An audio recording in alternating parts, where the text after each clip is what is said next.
कि अपन खोरिया बहराई अपन बाबा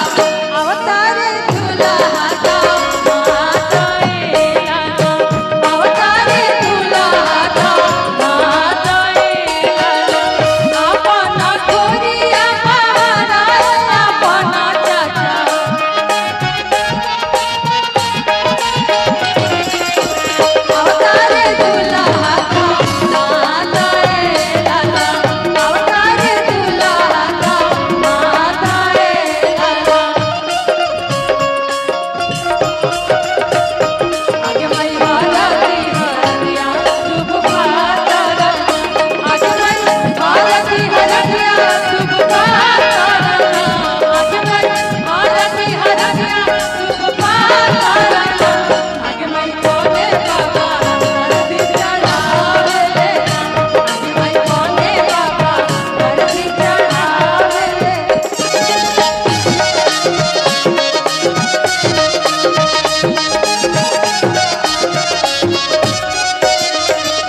दुल्हा जब ससुराली आवेले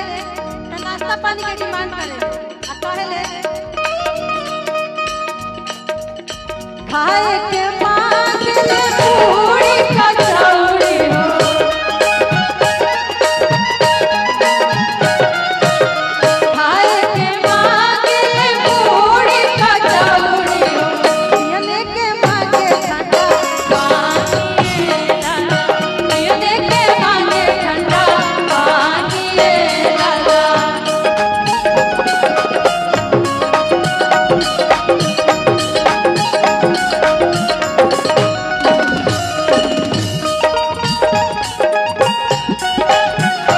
धीरे धीरे हो बस धीरे धीरे हमरा मड़वा में रहिया बस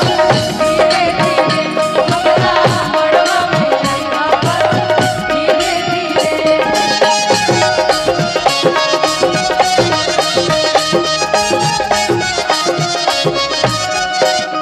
आ दुल्हा भले नैहरों में कसहू रहस लेकिन जब ससुराली आवेला तो ओकर तनी ठाठ बाट पड़ जाए तो ससुराली में अइला के बाद भैया तनी धीरे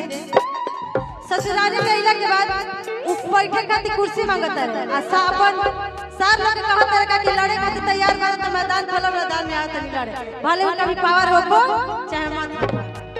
त कहत रहे कि बैठे के मांगे ले बुला कुर्सी हो